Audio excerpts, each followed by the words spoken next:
Hello, and thank you for joining me. I'm Elizabeth Burden, your host for AZ Illustrated Arts. Tonight, we explore a variety of ways that art inspires persons of all ages and touches many disciplines. Find out about an innovative program that's teaching language arts lessons with song. See how some members of our community are bridging the funding gap for arts education. Learn how acclaimed painter Peter Young is still transforming his art after more than 4 decades. And meet musician and teacher Evelyn Glennie, who overcame a hearing impairment to become one of the world's top percussionists. But first, today's top stories. Officials with Rosemont Copper are out with a plan to help mitigate environmental damage caused by their proposed mine. The plan calls for the purchase of 5 pieces of property totaling 4,500 acres, as well as 1,700 acre-feet of water rights. Officials with Rosemont call the plan an environmental lift for the area. However, the group Save the Scenic Santa Ritas, which opposes the mine, says the plan is nothing but PR spin. That group says they believe it is not possible for the mine company to mitigate the damage from the mine. The Rosemont mine is expected to be located east of Green Valley. Gas prices in advance of this long Labor Day holiday weekend have dropped in Arizona for the 5th straight week, that according to AAA Arizona. The average price of a gallon of gas in the state is $3.39 right now. That's a 3-penny drop since last week. Tucson has the lowest gas prices in Arizona, averaging $3.27 a gallon, and Flagstaff has the highest price in the state at $3.66. Meanwhile, across the country, gas prices are rising. And that's a look at tonight's headlines.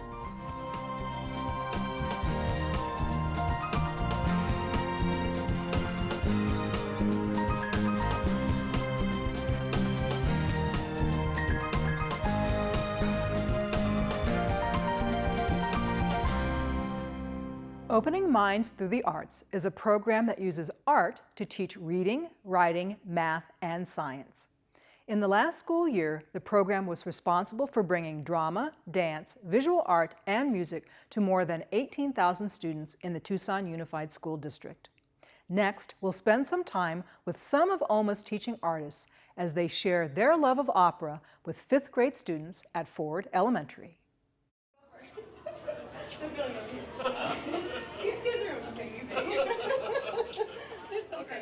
Opening Minds Through the Arts. So what does that phrase mean? Thank you very much. Every day, children watch TV, and I'm not talking about educational TV. Television, by and large, tells you what to think. Art gets you to think. That's what we do. OMA provides instruction in arts across the board. And in each case, what we do is we link the art form to curriculum. And this makes perfect sense because one of the first things humans ever did with art was use it to explain their world and order their reality. That was a group. Which group was that did that? Yeah, good question, Mr. Dennis. Oh.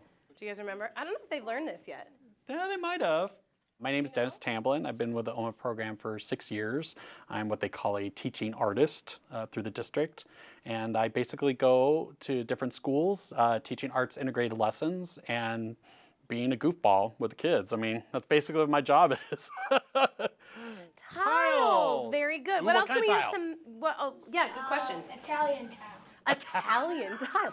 You guys... When I'm in the classroom, the kids give me so much energy that even if I'm just having the most stressful week or most stressful day, I walk in there and the problems go away. But as you get older, especially with the 5th graders up through 8th grade, when you walk in as an opera singer, there's a lot of walls that come up about what exactly we're going to be doing with them and what opera is. And so we break down the walls immediately with them. Our very first lesson is talking about, what do you think about with opera? When I say opera, what do you think of? What? Say it again. Red Velvet. My name is Stephanie Carlson. I am an opera teaching artist with OMA, and I have been with the company for, I think, almost 10 years. At the end of this year, it will be 10 years. So here's your job. Open your journals. I have seen the growth of kids from when I first saw them in 1st grade all the way up to 8th grade now. And it's been really impressive for me to watch their vocabulary change as the years go on, because we focus a lot on word choice, and to see them not afraid to get up in front of people. He's more what? He's like, he doesn't, well, Edward cares more about Bella than Jacob does. But let me ask you about, okay, so let me ask you, if like Edward were to go out to dinner, he would... Ms. Canavo came to us and said the kids are really having a hard time differentiating between different characters, using their personality traits, not just physical, but personality traits. So Stephanie and I came together and we thought of this duet, which is a great duet because it encompasses so many different things and we can use it as a teaching duo for a lot of different areas.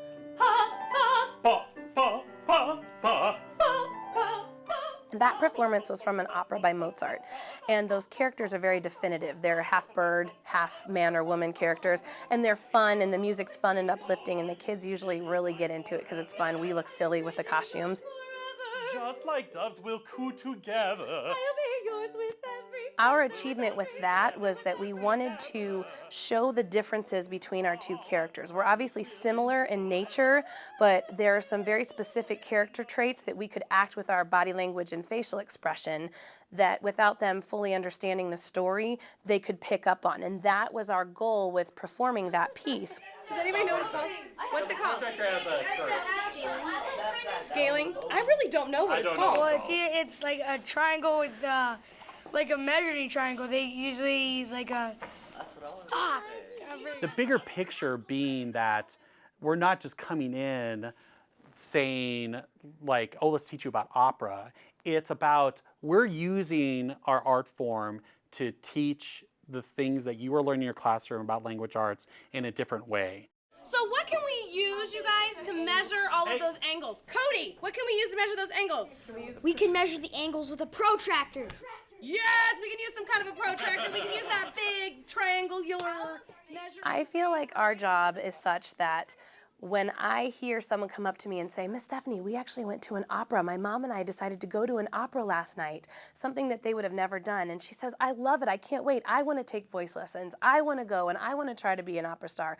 That gives me hope that the genre of opera is not going away. It's something that we will give to the kids and it will continue on so that maybe one day one of them would want to be a future opera star themselves. Dennis and Stephanie represent many wonderful qualities, but to be succinct, let me say they are passionate and you can see they enjoy the work. This is important. I mean, yeah, we link curriculum with the arts. That's great. But there are other lessons we don't think about it. Here the kids see two people who love their job. I lost my bubble. Did you like it? We've all had the experience where we see that when art is a big part of our lives, it really informs and fulfills our lives. And that is another thing we want to pass on to our students. Na na na na, na na na na. One of the reasons that OMA is surviving in Tucson Unified School District is because of our leadership. They see the value of the arts because they see the evidence of what it does for children. It especially helps some of the kids who are struggling the most in school. That is a proven researched fact. Good job. See you guys next week. Thank you for being wonderful. As public education funding has declined over the last decade, many arts programs have been cut. This means schools that want to present an arts curriculum must also find ways to fund it. Next, we'll see how the community is working together to maintain classes in music and art at one Midtown school. Keeps me searching for higher gold.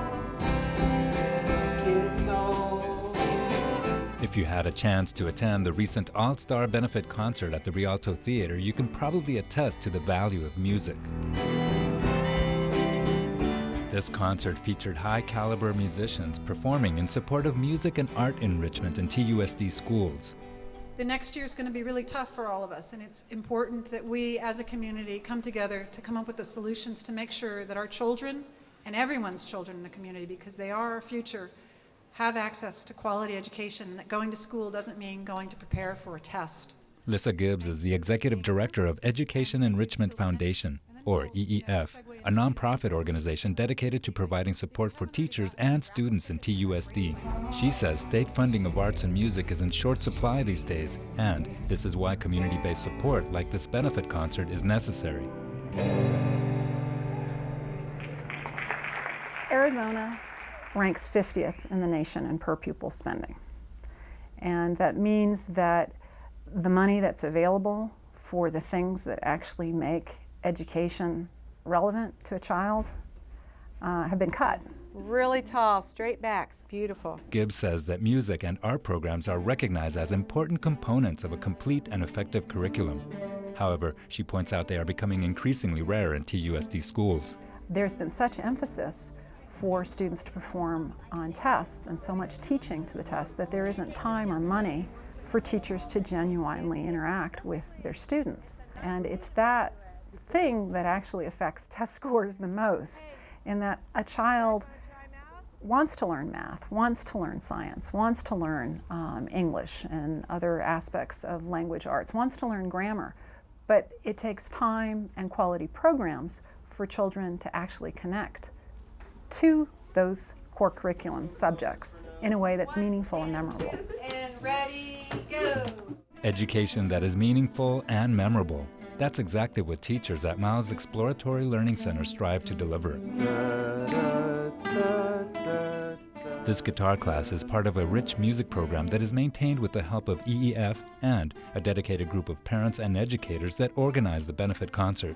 This school, the parents and the teachers have decided that art, music is important. We don't have paper towels. We're running out of copy paper, but we have music, art, and PE. We have a strong parent base that made it a focus to raise money and to have arts in their school. Raising money to pay for programs that have been defunded is a priority for the parents at Miles. Here, music is not seen as an extracurricular luxury, but rather as an essential component of a well-rounded education. Yeah, I think there's also just overwhelming scientific evidence that shows that all arts, music in particular, supports success in math, reading, and science. And the connections are really obvious with, you know, when you're learning music theory, the intervals, it's all mathematics and proportion. And when you begin to understand that through music, it's much easier to apply it to math. It's music and art and phys ed that makes the other learning more effective and more fun. Education that is engaging, memorable, and fun. It seems like it might be difficult to argue against such a notion, but in these financially challenging times, it's often the arts that are sacrificed first. Really beautiful. However, here at Miles, it's the community that has found ways to ensure that these programs remain viable. Well, for me, it's really meaningful to be a part of that type of a community, the community where everybody rallies around together and focuses on what's best for kids. Robin Weldon is the principal at Miles Exploratory Learning Center. She says what's best for kids is more than just teaching a basic core curriculum or for a specific test. I don't think we would really be very whole child centered if we didn't also take into account the music and the visual arts and even the PE and the nutrition and all of those things to help keep a child fit, and you know, and it really is just a part of the Miles philosophy. Their overall outlook of how they perceive a well-rounded education is being something more humane than just what you find from a book. Hal Gelb is a Miles parent. His daughter is one of the students that benefits from the guitar classes that are in place here. Gelb is also a singer-songwriter with an international following, and he says the decision to hold the benefit concert for the school was a simple one, because he feels that every student at Miles and throughout TUSD deserves to have music in their daily lives. There's something that goes on there that ties the entire body and mind together and then brings in a communal aspect with anyone from what you saw with a class of 25 kids all locked into it, all with those smiles and that look in their eye, that fire that comes from that spark, that initial spark that any song can bring when they're all joining in.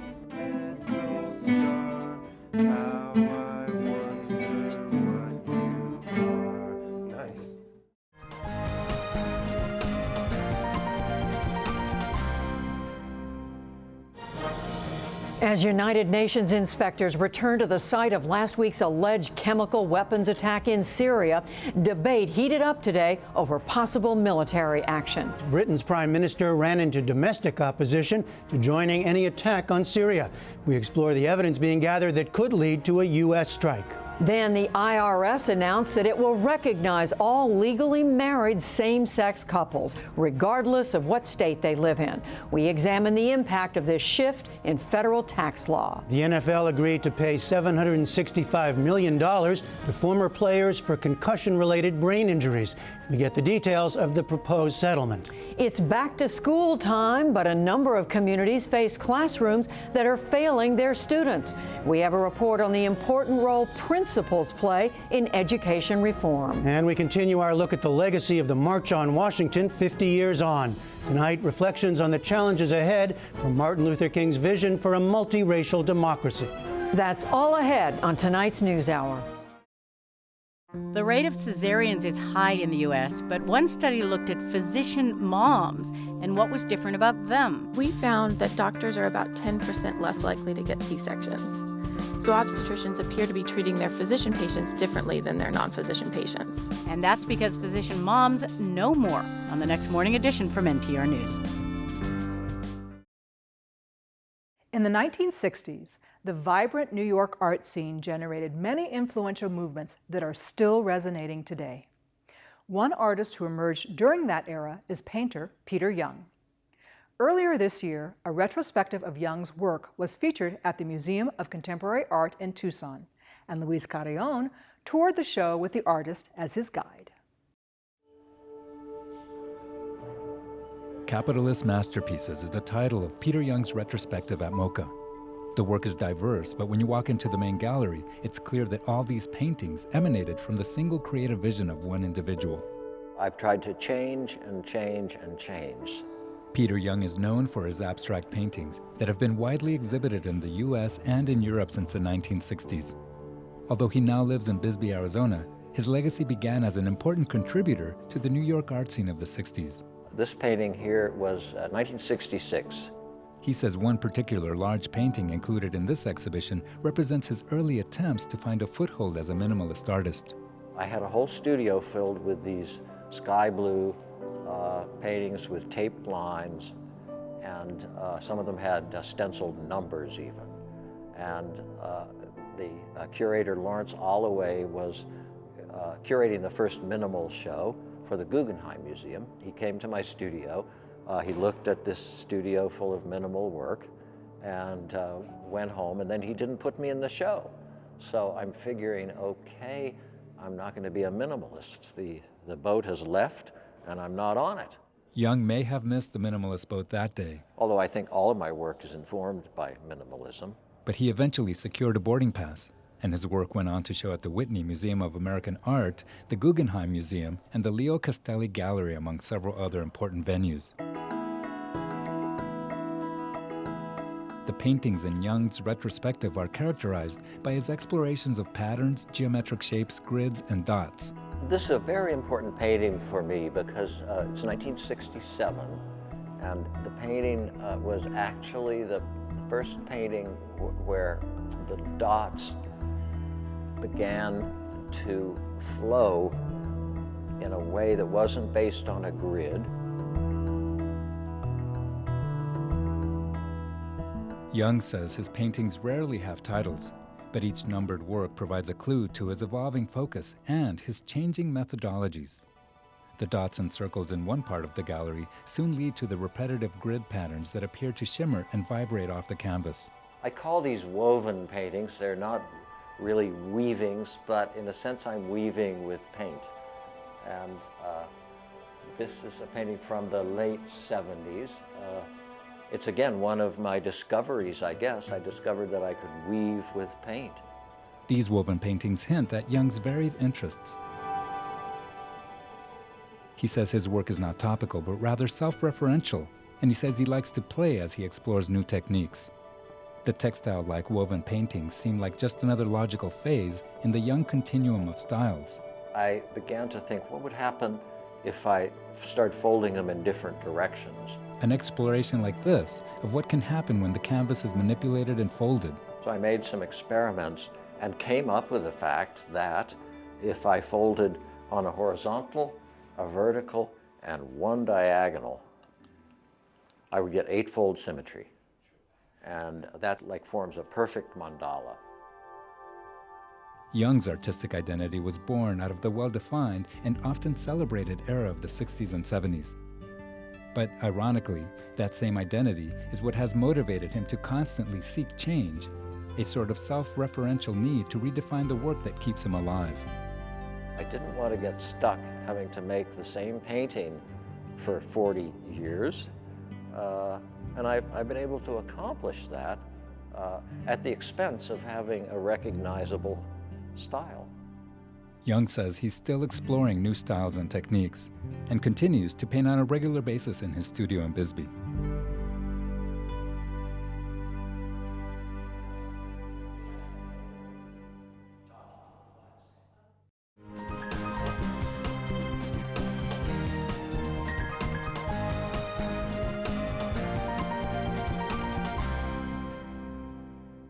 Evelyn Glennie is regarded as one of the world's great percussionists. In recognition of her talents, she was given the title Dame from the British Empire. Last season, the Tucson Symphony Orchestra invited Glennie to appear as a featured soloist and to teach a master class in percussion at the University of Arizona. Heather Gray brings us this profile.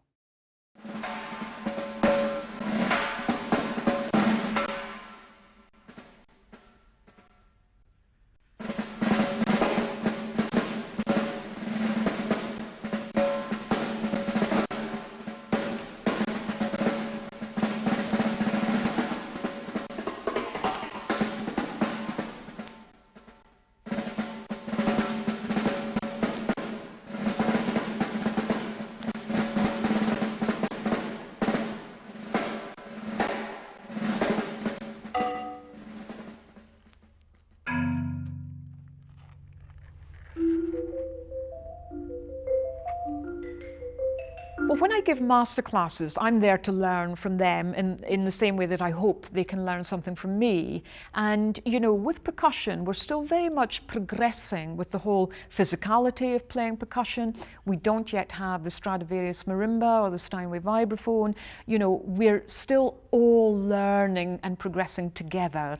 So it's very important for me to tap into what the next generation are doing and thinking and feeling and so on. Really, yeah, well done you.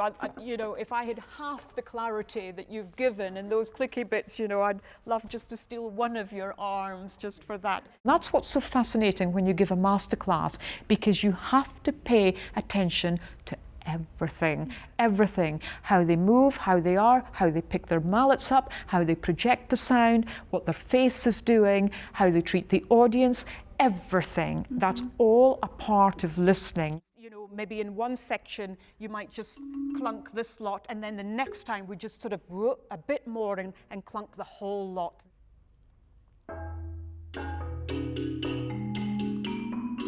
The job of a performer is to really paint a sound picture. That's basically it. So regardless of whether you're a French horn player, an oboist, a pianist, a vocalist, a percussionist, you know, those are just our tools, basically. But we then have to paint an emotional picture. And that's basically what we do. So in a way, we are sound creators. Our job is to deal with sound. We're kind of the chefs of sound. And we paint the sound picture in the environment that we're in.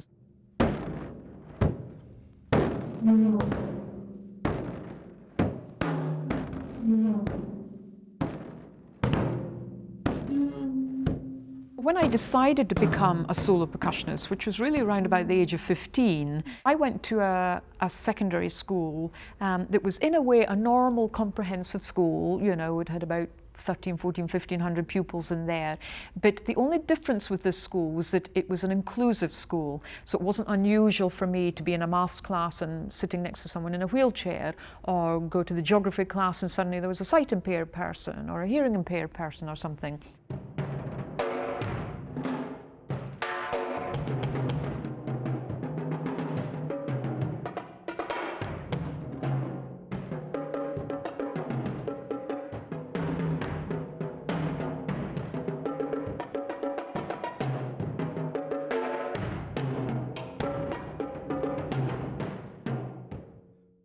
those people, including myself, the hearing impaired people, belonged to the music department. A sight impaired person belonged to the art department. You know, someone in a wheelchair belonged to the sporting department. So there were absolutely no barriers at all. It was a completely open place. Psychologically, that does a lot to you. It really does. So people are people, you know, regardless of their situation.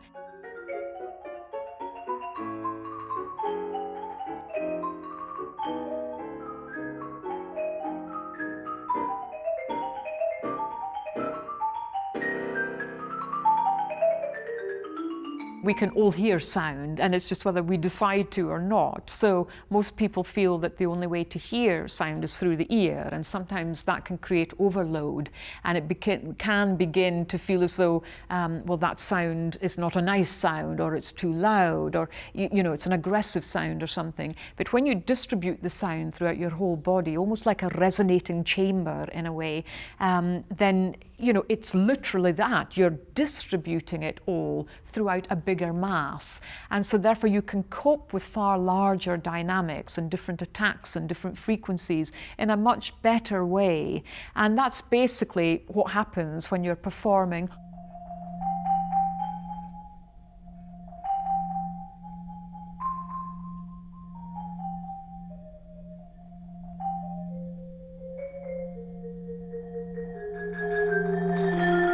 You're imagining the sound, you're trying to project that sound. You see the mallets or the sticks as an extension to your body, just like a limb in a way, and you then give that sound to the audience.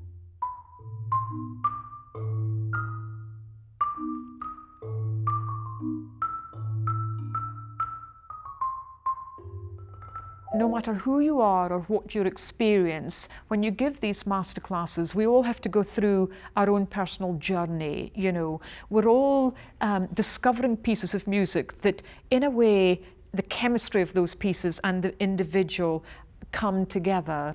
And you can sometimes really see the personalities of the people and the pieces that they've chosen. You just kept this, again, very kind of menacing, present sort of tempo.